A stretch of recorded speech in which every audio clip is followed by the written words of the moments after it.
जय जगन्नाथ दर्शक बंधु आज एप्रिल 14 तारिख मंगलवार सबुठ प्रथमे आपण मानक पणा संक्रांति माने ओडिया नववर्षर हार्दिक हार्दिक शुभेच्छा और अभिनंदन आमु नेकी आसी जाइछि आज दिनर केतोटी गुरुत्वपूर्ण खबर सेति पय भिडियोटी को शेष जाय देखंतु एवं आपण मानक भल पाइबा स्वरूप भिडियो को गोटे लाइक कर दियंतु आ एथि सहित हम चैनल को जदि नुआ आसीचंती ताले चैनल को सब्सक्राइब करी साइड रे थिबा बेल आइकन को ऑल रे सेट कर दियंतु जहा फल रे हमर प्रत्येक न्यूज आपण सर्वप्रथमे पाई परिबे तेबे चलंतु आज दिनर केतोटी गुरुत्वपूर्ण खबर ऊपर नजर पकाइबा आज रे प्रथम खबर हला आउ ताती मिलबनी त्राही तेणु सूचना मिली ताती एकाथरके 4 ରୁ 6 डिग्री बढ़ी प्रचंड खरा जो भीषण गरम आ गुलगुली असह्य हेबो आसंता 17 तारिख अर्थात शुक्रवार जाए एभली ताती रहिबो बोली पाणीपाग विभाग आकलन करिछि तथा सोमवार दिन बालेश्वर भद्रक जाजपुर केन्द्रापड़ा कटक जगतसिंहपुर पुरी खोर्धा नयागढ़ और गंजाम गजपति प्रबल गरम और गुलगुली अनुभूत होइथिला टिटलागढ़ बलांगीर और झारसुगुड़ा दिन तापमात्रा 43 डिग्री छुईपारे बरगढ़ 42 और बौद्ध 41 डिग्री रहिपारे बोली पाणीपाग विभाग पूर्वानुमान करिछि उपकूल ओडिशा और दक्षिण ओडिशा तापमात्रा अपेक्षाकृत कम रहिबो। परवर्ती खबर अष्टम वेतन आयोग उपरे बड़ अपडेट तेणु सूचना मिली अष्टम वेतन कमिशन संपर्कित प्रक्रिया अंश स्वरूप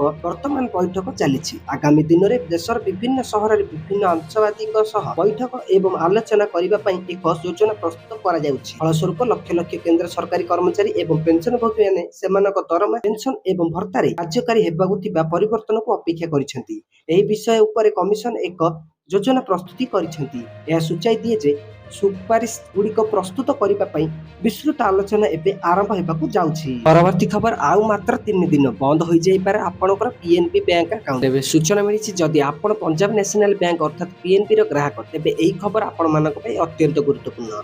बैंक पक्षर जारी करा जायतिबा सचेतन अलर्ट अनुसार आसंता 16 एप्रिल रु अनेक बैंक अकाउंट बंद होगा जाउछि।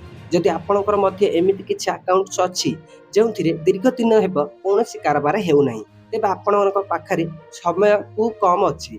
पीएनबी पक्षर स्पष्ट जारी करा जायछि कि जो खाता धारक माने विगत 3 वर्ष धरी निज अकाउंट को कोनोसी प्रकार कारबार करू नाहंती एवं सेही खातारे जीरो बैलेंस रहिछि सेही भली अकाउंट गुडी को बंद करि दिया जिवो। एथिपाई बैंक 15 एप्रिल को शेष समय सीमा बा डेडलाइन भाबे धार्य करिछि। परवर्ती खबर एणिकी 50,000 सस्ता हला सुना दर तेबे सूचना मिलिछि गत सप्ताह सुना एवं रूपा मूल्य वृद्धि पाइथिले तथापि उभय एबे सेमानकर सर्वकालीन सर्वोच्च स्तर ठारू बहुत तळे कारबार करूछंती। विशेष करी रूपा एहार सर्वोच्च स्तर अपेक्षा यथेष्ट सस्ता निकटर वृद्धि सत्वे सुना एहार सर्वकालीन सर्वोच्च स्तर तळे रहिछि। आज सर्वशेष मूल्य अनुसार 13 एप्रिल रूपा प्रति किलोग्राम एहार रेकर्ड सर्वाधिक मूल्य अपेक्षा प्राय 1.96 लक्ष सस्ता। यही समय सुना यार सर्वोच्च मूल्य अपेक्षा प्राय 50,000 प्रति 10 ग्राम कम मूल्य उपलब्ध। यह उल्लेखनीय जे सुना एवं रूपा उभय चलित वर्ष जनवरी 29 तारिख में रेकर्ड सर्वाधिक स्तर में पहुंचता।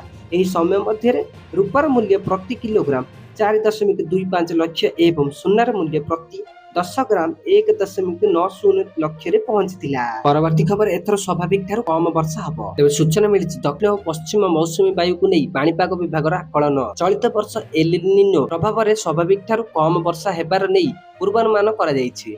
जून रु सेप्टेम्बर मास मध्य देश में हाराहारी 92% वर्षा हेबार संभावना अछि। साधारणतः एही समय रे हेउथिबा वर्षा अर्थात एलपीए तुलन रे एहा कम देशर अधिकांश भाग में कम वर्षा हेबाकु थिबा बेले उत्तर और पूर्व उत्तर और पश्चिम एवं दक्षिण भारतर किछि स्थान रे स्वाभाविक वर्षा होई पारे। जून पर समुद्र रे एल निनो स्थिति सृष्टि हेबार संभावना अछि जहाँ साधारणतः भारत में वर्षार परिमाण कमाई देइथाय।